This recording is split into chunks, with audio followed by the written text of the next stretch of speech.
host, Tyler McNabb, and I'm here with a special guest, Father Fr Tiso. How are you doing today? I'm doing quite well. I actually went swimming today. So I'm getting into an exercise program, hopefully get myself back in shape.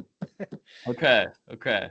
Yeah, you can't do too much swimming here, as I mentioned to you before. It's about a foot of snow outside, so I guess unless you go to an indoor pool, I'm Yeah, sure you can well, still do. that would be the case here too. Yeah. Okay. Yeah. So for my audience, if they're not familiar with Father Francis' work, he's got some really interesting work here. In fact, there was a time when I was supposed to go present at a conference in China. I guess a year and a half, 2 years ago, something like that. And I ended up getting sick the day I was supposed to be like getting on a plane, like really, really sick. So I couldn't get on the plane. And but what did I have at my hands, my disposal? Your book on rainbow bodies. And so I ended up reading. Let's see, is it up here? Yeah. Here we go. There we go. Yes. With the various pages marked. Yeah. And Well, that'll cure almost anything. That book. yeah. So I basically just like read the whole thing. I was like sick in bed for 3 days straight, and I was just like, all right, I'll just read this. So I thought it was fascinating, really interesting. I first came across your work actually from a New Testament scholar, Dale Allison.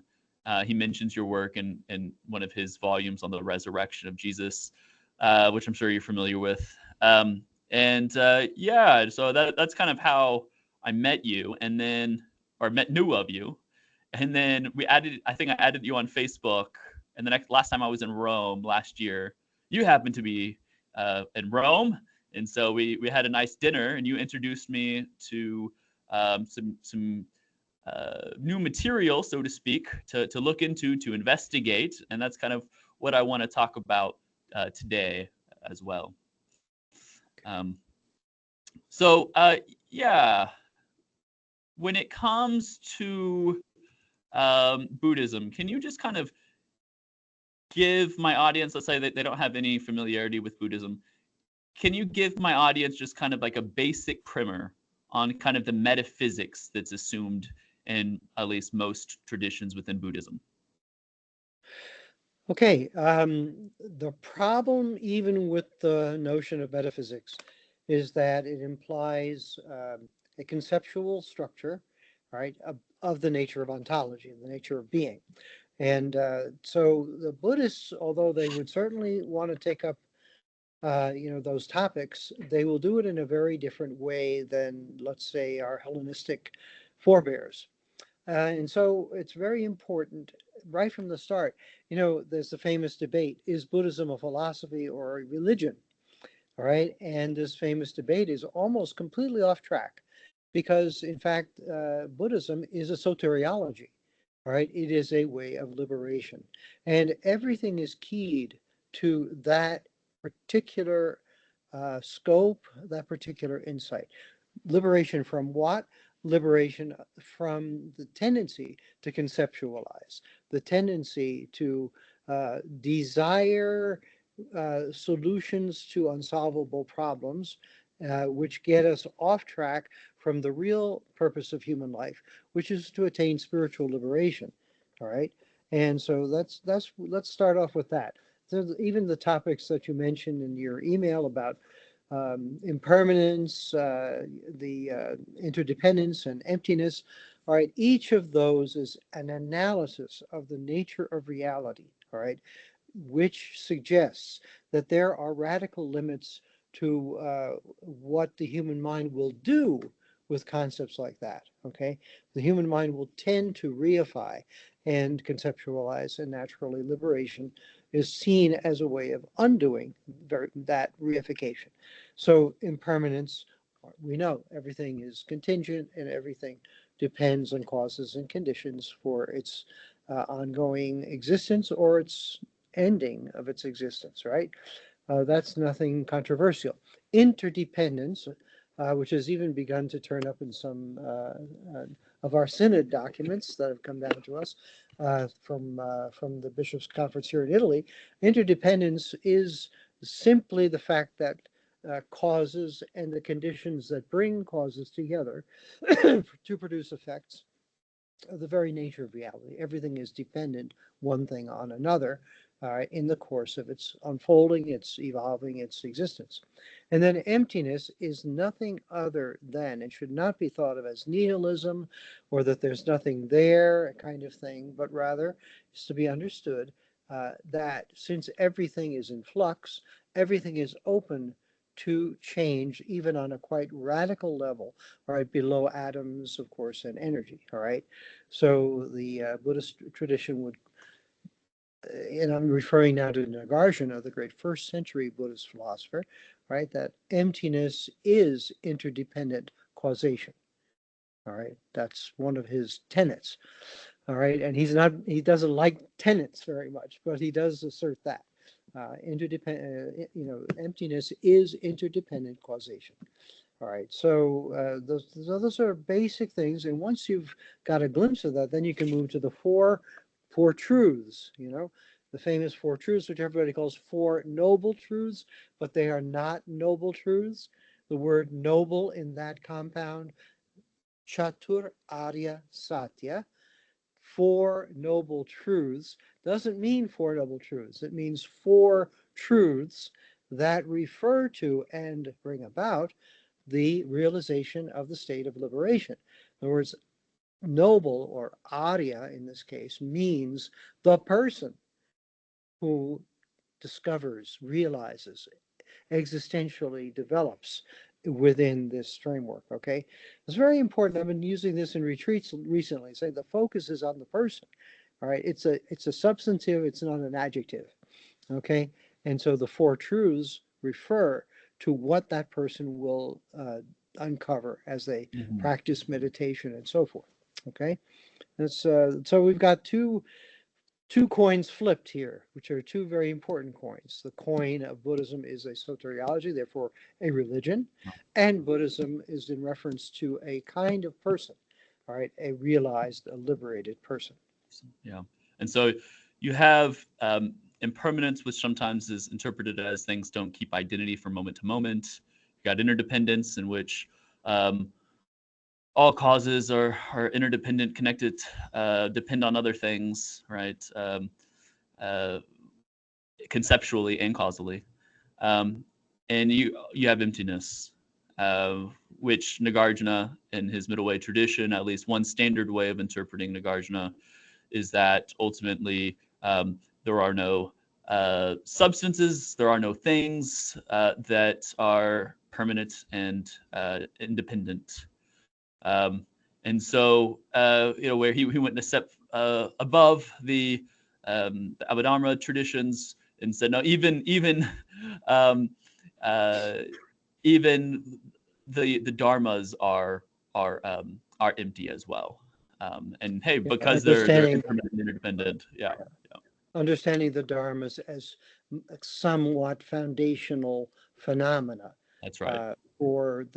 That are enacted and interacted in the process of interdependent causation, right? And so that's, there's the word dharma, which means, of course, the sacred teachings of the Buddha, and then there are dharmas, the plural in Sanskrit, dharma, which means these units of existence. Right. Almost like quasi metaphysical tropes for trope theorists. Yeah. Okay, so that's helpful. So when we were talking, I told you about my work with Eric Baldwin, where we try to argue that classical theism, the view that God exists, but he's also like not a thing among other things, not an entity among other entities, but beyond existence, so to speak, can be consistent with impermanence and interdependence, because if these things are applying to things and entities, then need not apply to that which is beyond the realm of existent things. And you mentioned, you're like, well, haven't you heard of this one particular tradition? They make an argument that there actually is that which is permanent and immutable and pure bliss, and etc. And I was like, what? No, I've never heard of this tradition. Tell me more. So why don't you go ahead and introduce the audience to this particular tradition? All right, this is called the Shentong tradition in Tibetan, and it was developed most thoroughly by this fellow called here the Buddha from Dolpo, Sherab Gyaltsen, who was from the end of the 13th into the 14th centuries. And what Dolpapa was saying, all right, to articulate a particular view on the nature of reality and the nature of realization was that there is a state which we could call Buddha nature, which is free of, or it's empty of everything that is not Buddha nature. So all of the unenlightened reifications are outside that reality. And once you break through to that reality, you can attain liberation. All right. That's a very simple way of putting it, but it pretty much describes the state of affairs. So you have a presentation of the the nature of enlightenment as permanent and yet accessible. All right, you can get there, but you have to follow a path. You have to follow a spiritual discipline. All right, but you when you get there, you and everything around you is no longer tainted by the by anything other than uh, Buddha nature. And Buddha nature itself is rich in qualities. All right, so that this reality that is beyond our reality at the moment is very rich in qualities which unfold in the life of a saint as the saint becomes more and more inserted into that reality and more purified of that which is not enlightenment. Okay, so that's why saints can work miracles. They have various spiritual powers. They can liberate universes and so on and so forth. So the whole model is really based on both a Mahayana and also a Vajrayana interpretation of Buddhism. All right, and very, very close. Dolpopa's ideas are very close to the Kalachakra Tantra, one of the last of the great tantric systems that came out of Buddhist India, and which was enthusiastically embraced in Tibet, although with a variety of interpretations. And Dolpopa's was the one that seems to have been the most highly regarded, and in some ways the most, at the risk of being misunderstood, the most literal interpretation, all right, of the Kala Chakra, which is the creation of a completely liberated Buddha realm universe. Okay, so that should do that for the moment anyway. So the permanent reality is the goal of practice. It is what one encounters in becoming an Arya, all right, in becoming a realized one. Yeah, so Dolpopa argues that you can't have impermanent phenomena without permanent phenomena. Or sorry, without something that's permanent. You can't have consciousness without I forget the word he uses. Kind of like almost like proto consciousness. You can't have that what's mutable without what's immutable. Do you see Del Popa giving a kind of like a contingency argument for the Buddha nature of where you're looking at phenomena and you're seeing that the impermanence needs to be, in order for it to be, it needs to, it depends on the permanent. There needs to be some sort of more permanent reality to it, kind of like say how Leibniz might use the PSR and trying to argue for God's existence. I mean, do you see something like that going on here? Yeah, I gave some thought to that yesterday. Of course, the contingency argument is really related to a notion of ontology that probably Dolpopa would have found interesting, but very alien to his way of thinking. Remember that also Dolpopa does accept the idea of the two truths, and in fact, in accepting the two truths, he articulates the absolute truth in terms of Shentong, empty of that which is not absolute. Okay, so and then that which is relative truth, all right, is everything that's contingent, that is impermanent and Mm-hmm. interdependent. So so he'll go there and he'll say, all right, therefore you have to work your way out of Mm-hmm. this realm in which we find ourselves trapped, you might say, by our own minds. Okay, so here we're really talking about the usual Buddhist emphasis on epistemology more than on ontology. And Mm-hmm. so that's where I think perhaps the contingency argument would intrigue Dolpopa, but it is not Mm-hmm. the way he would say his story. Right. He would tell the story. Okay. Yeah. Yeah. Well, especially with Del Popo, right? I mean, the idea is like you can't even have knowledge without this kind of special access, right? It's this, it's a special mind coming into contact, right, with the Buddha nature. It needs to be known for the self, not kind of like by way of arguments and so forth. Um, yeah, so I definitely see that there. It does seem like he maybe toys toys with thinking that maybe it can be rational at least to think about for um, making sense of the Buddha nature being permanent, given the contingent nature of all phenomena, something like that. Yeah, you remember that his opponents will come back and say, actually, all phenomena arise in our perception from Mm-hmm. moment to moment. They're Mm-hmm. momentary and particulate. Right. All right, so that even enlightenment Mm-hmm. is of this character. All right, Right. it is particulate and moment to moment. So the trick is, Tsongkhapa will tell us, the idea is you engage with a teacher who will guide you, and Right. you engage in practices that will gradually make your mind pure.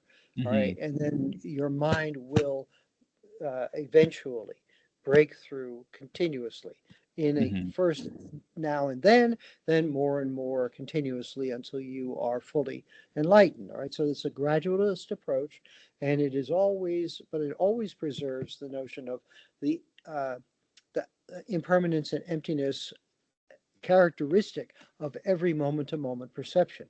Whereas Right. Dolpopa is saying that it is possible to get beyond moment to moment into That's right. this enlightened state, which is itself permanent and eternal. And Dolpopa can cite not only the Kalachakra Tantra for this, Uh-huh. but even some of the early Buddhist sutras, That's right. where the quote that to which you alluded earlier comes from. I've forgotten which of the Pali canon that quote comes from, Mm-hmm. but it's repeated a number of times.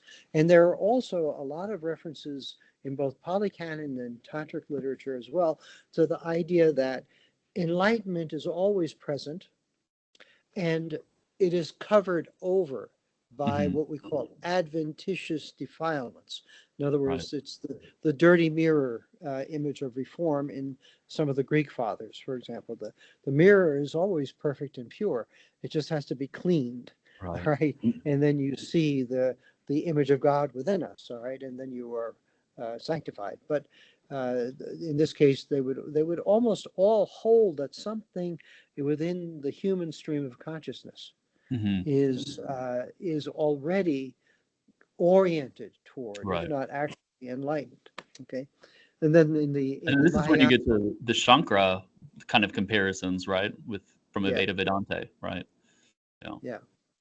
So That's anyway, the then you have the Buddhist idea of the Tathagatagarbha, yes. that We'll talk every one about of us has, might say, a womb or an egg of enlightenment right. within the consciousness stream. Okay. Hmm. No, that's good. So again, if what you're telling me, there's this Shentong tradition that makes a distinction, at least one particular strand of it, right? Makes a distinction between being empty of self nature and being empty of other. And while things around us are empty of self nature, phenomena, impermanent, interdependent, right? There is that which is empty of other, but not empty of self nature. And Yeah. ultimately, this is an immutable, permanent, proto bliss type of reality that kind of grounds or makes the phenomena interdependent stuff possible. Um, so I'm especially thinking here of the Fourth Council, where he has that nice line where he says, um, without the permanent, there would be no impermanent, right? That sort of thing. Um, yeah. So if interdependence again is something like it can be cashed out in lots of different ways, but if interdependence is something like um, all things are dependent on other things, right? Conceptually, causally, and impermanence is something can't retain its identity from moment to moment. While there are certain Mahayana traditions, obviously, certain mainstream Mahayana traditions, which would say this applies to all. There's nothing beyond which isn't impermanent and interdependent. Um, Here we have a tradition that says no. There is the grounding of the impermanent, which wouldn't apply, right? So is that a fair summary?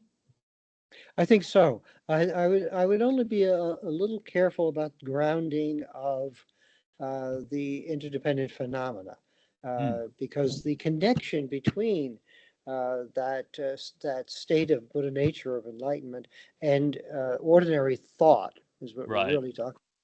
Ordinary thought and the procedures, the processes that go on to manifest perception is a little more subtle than simply a grounding.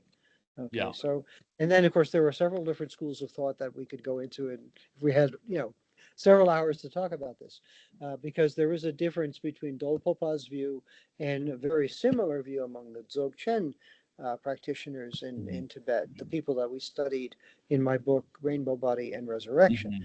All right, and then there's a quite dramatic difference between these people on one side and the Gelugpa order, which officially follows the very radical view of Chandrakirti, all right, the Indian philosopher who basically was not persuaded that he had to compromise in the slightest Hmm. as a Buddhist with any of the Hindu philosophies that were in debate with the Buddhists. In other words, some of his colleagues, some of his contemporaries among the Buddhists said, well, in order to have a debate, in order to present the Dharma, the Buddhist Dharma to the Brahmins, to the Hmm. Pandits, we have to use their language and we have to understand how they think. All right. Hmm. And Chandrakirti said, if you do that, you'll end up in the very reification that which we would like to break through. All right. And so you have to be very careful to avoid that particular. Of course, this didn't win him any friends in India. Right. And in fact, there are very few Indian commentaries on Chandrakirti. But for some reason, I think it was because of Atisha, his work was brought to Tibet and was appreciated in the Tibetan scholastic Hmm. traditions, Hmm. okay, and became the dominant philosophy of the Gelugpa order, which is the prevailing Right. order of the Tibetan Buddhists. Yes. Um, so I have less metaphysical sympathy for that particular order, given my commitment to God. But yes, there actually was a missionary, just maybe very, very quickly, who came. I don't know, maybe 500 years after, somewhere around there, from Del Popo. 1709. What'd you say? 17, Yeah. 1709. Okay. Okay. Um, and can you talk about him and kind of he makes kind of similar points that Del Popa does, or at least indirectly so. Yeah, this is Ippolito Desideri, who was from Pistoia in Tuscany, and here in Italy, and he became a Jesuit. Studied at the Roman College in Rome, which is today called the Gregorian, and he undoubtedly was exposed to the metaphysical ideas of Francisco Suarez, who was the great late 16th century Jesuit theologian, the Right. theologian of the Council of Trent, and so he was well aware of some of the metaphysical ideas that Suarez had developed on the basis of today's saint, the writings of St. Thomas Aquinas. That's right. So Desideri goes to India and then to Tibet, determined to proclaim Catholic Christianity in Tibet. Now, there already were Capuchin missionaries in Lhasa, and Desideri had his good and bad moments with them, but he was determined to learn the language, live in a Buddhist monastery, and engage in debate and conversation over a long period of time. He was there until I think around 1722. And so he had spent more than a decade in Tibet, and he even wrote some works in Tibetan. Now, he came up with a very interesting insight, all right, because of course it disturbed him greatly that his Gelugpa philosopher, Mm-hmm. dialogue partners, interlocutors, could define the absolute with extraordinary precision and clarity, on the level of anything that Desideri had studied in Rome. Mm-hmm. And he said then, and yet they can define it, and then they deny it. They Mm-hmm. deny that there is this absolute. Okay, Mm-hmm. and he engaged in a lot of debate with them and raised, the classic metaphysical issues with the viewpoint of the Chandrakirti school, the Prasangika Madhyamika school, and of course learned a great deal. He supposedly translated the entire Lamrim Chenmo of Tsongkhapa into Latin, and that work tragically is lost. We don't have even one single page of what he did with that. But there was a civil war going on in the 1720s in Tibet. And as a result of this war, there was considerable disorder in the city of Lhasa. So his friend, the Mongol secular ruler of Tibet, was killed in the war. And so Desideri decided to leave Lhasa, and he sought refuge with a Nyingmapa Lama, and from him he learned about what we're talking about, the Shentong position, Mm. right, which was at that time a persecuted Right. position, right, in central Tibet.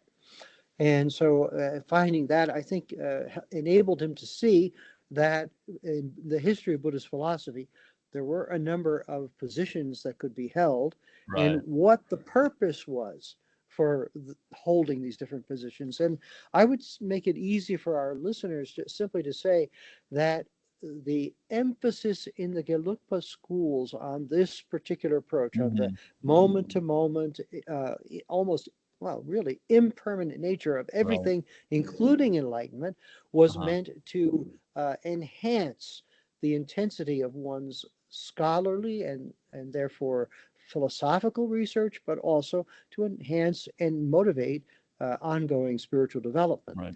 All right, so that's the opponents. Whereas the Shentong position, all right, we could say was the preferred uh, viewpoint, worldview of the what I call the yogi traditions. All right, Mm-hmm. the people who dedicated most of their time to meditation and the intensive yoga practices of Tibetan Buddhism, and and were less committed to philosophical inquiry. All right, because they wanted to get it.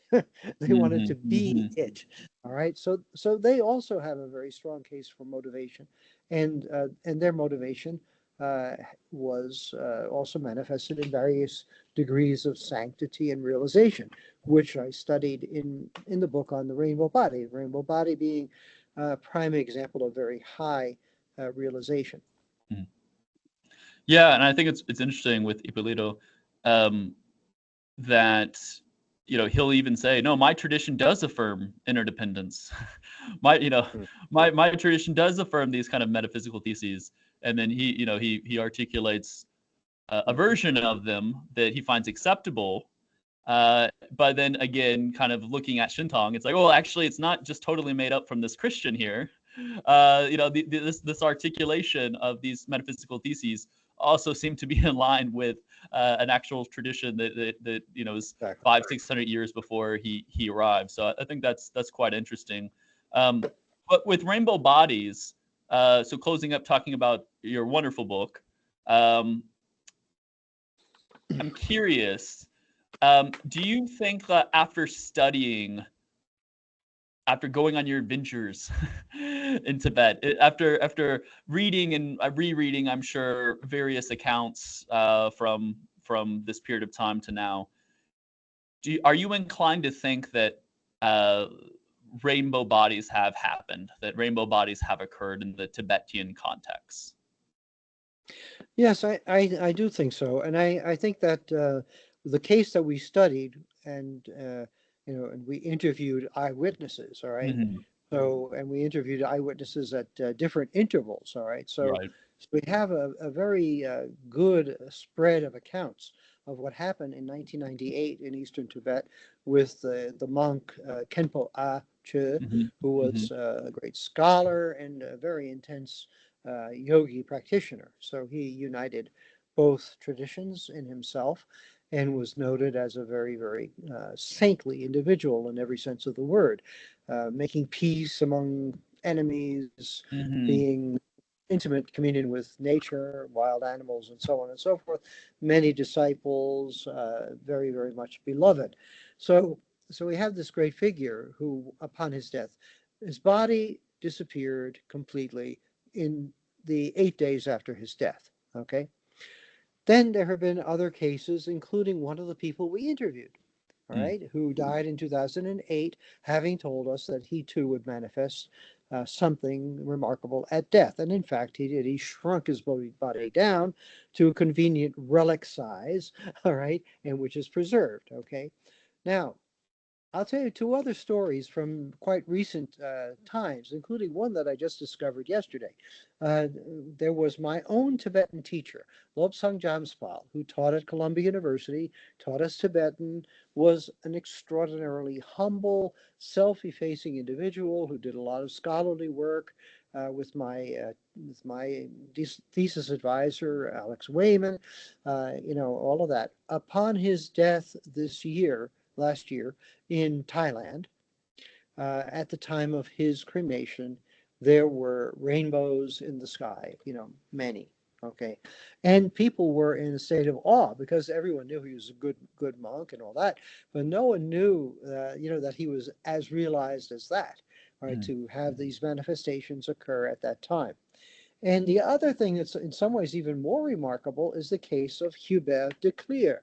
I believe I used to think he was Belgian because I think de Cleer is a Belgian name, but it seems that he was closely associated with the French embassy, and he taught for many years in Kathmandu. Many of the leading scholars, like Andrew Quintman, for example, were his students in Kathmandu. Hubert passed away in 2022. And at the time of his death, his one of his spiritual friends, a Tibetan monk, who had been guiding him and supporting him during his final illness, reports that for at least 3 days after his death, Hubert remained in meditation posture without any sign of decay. All right, so that Hubert de Cleer manifested what's called tukdam.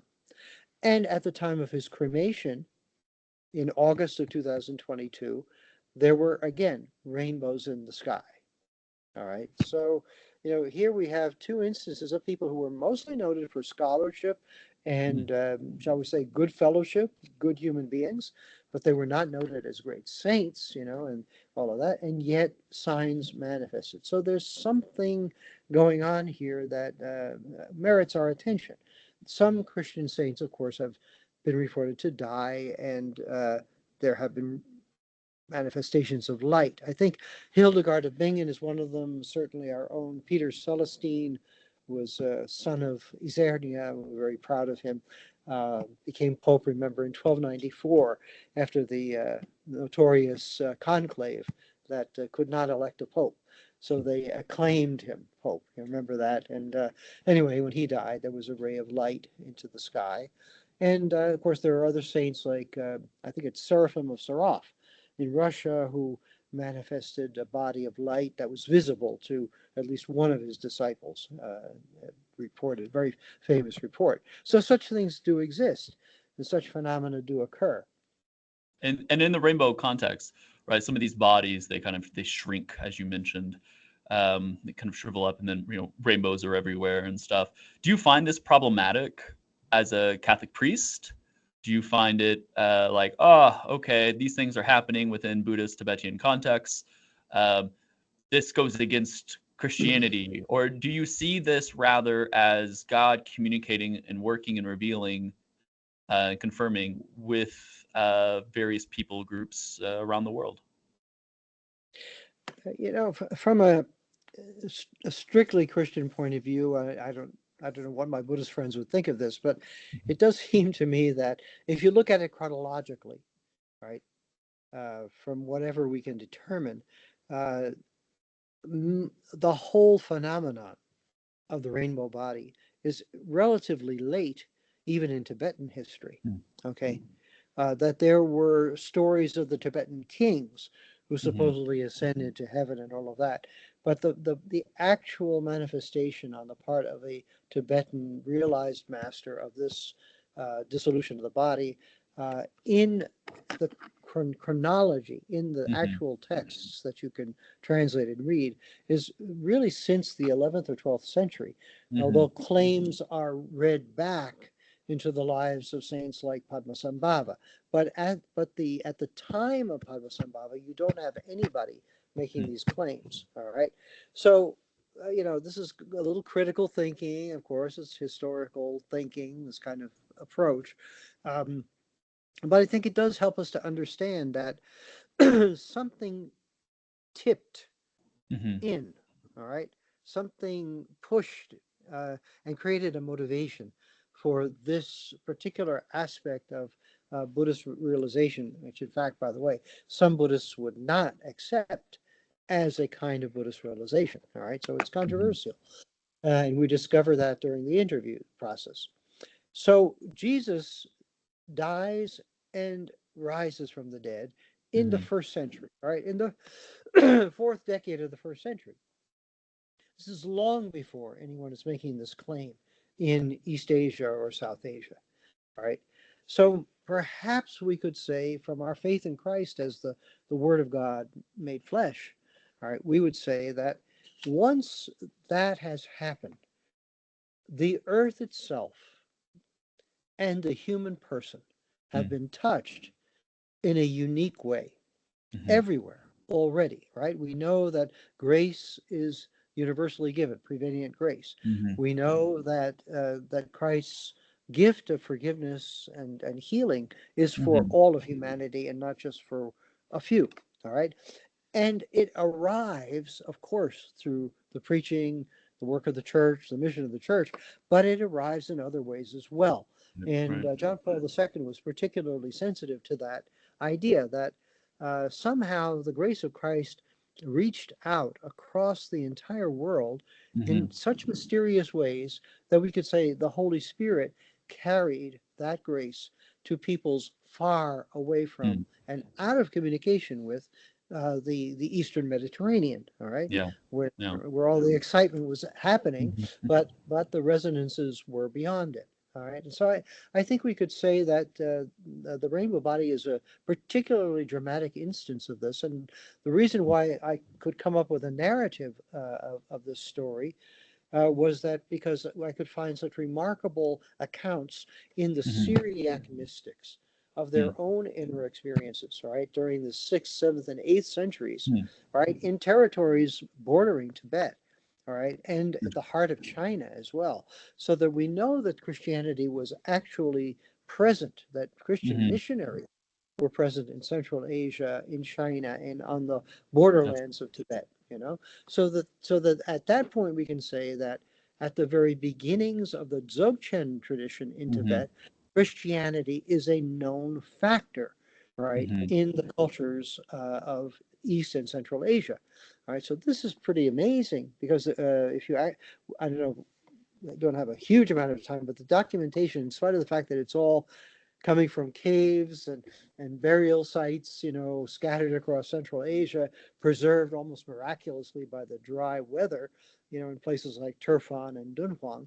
Nevertheless, we do know that there were Buddhists, Taoists, and Christians who engaged in conversation, understood one another's language, tried to communicate with one another, and even shared material culture, meaning that there are pages that have a Taoist text on one side and a Christian text on the other. Mm-hmm. Mm-hmm. So some physical manifestation, or the famous divination text, the Mm-hmm. Paleo 351, which has a reference to Jesus Christ, Yep. right, as the friend of mankind, right, like Shakyamuni and Vajrapani, the outcome will be good. But in that little phrase, they also mention sitting at the right hand of God, all right, and in the seventh heaven, all right, and a couple of other allusions in that little tiny phrase. There are many allusions to Christian creedal confirmations and confessions. They're really remarkable. This is in Tibetan, Yeah. and so it means that somebody knew Eastern Christianity quite well to write that one little paragraph. And you talk about this, I believe, if my memory serves me correctly, in the Rutledge Companion to Buddhist Christian Dialogue. I believe you have a chapter in there where you discuss this in more detail. Yes. Fascinating stuff. Fascinating stuff. Well, we're about out of time, but you want to tell us a hint about what you're working on now? Yes, I'm trying to work. It's not easy, but I have a great pile of essays on Christian spirituality. And I would like to put that together. And here too, I'm looking for the connecting narrative. And I think that our Tibetan research has been helpful in showing, the visualization process of the various Tibetan deities, and then the dissolving of those visualizations into formless light. All right. And so that this relationship between form and formlessness also corresponds to our own tradition of the visualization of the mysteries, like say in the Rosary, or Lectio Divina, where we're trying to be in the Ignatian tradition, try to be present with Christ in the events of Christ's life. But then again, there's also the apophatic tradition, hesychasm, and the mystical experience that goes beyond images and words, all right, which was certainly a part of John of the Cross's teachings and well into the 17th century, a very important part of our mystical heritage. So I'm trying to construct a narrative that will bring together for contemporary people the values and the practices that have nurtured us down through the centuries. And I'd like to make that clearer and answer some of the objections that have come up in recent years and even 300 years ago in the infamous Quietist controversy. Okay, so I'd like to get to that. Well, that's fascinating. For those who are interested, I'm going to leave on the YouTube, there should be a link for where you could go and read some of Father's papers, including on stuff that talks about Del Popa, the Shentong tradition, and Desiderati. And I'll go ahead and leave up my recent paper from Philosophy East and West on the Shentong tradition, classical theism. So thank you, Father, for everything. Okay, many blessings to you. Thanks a lot.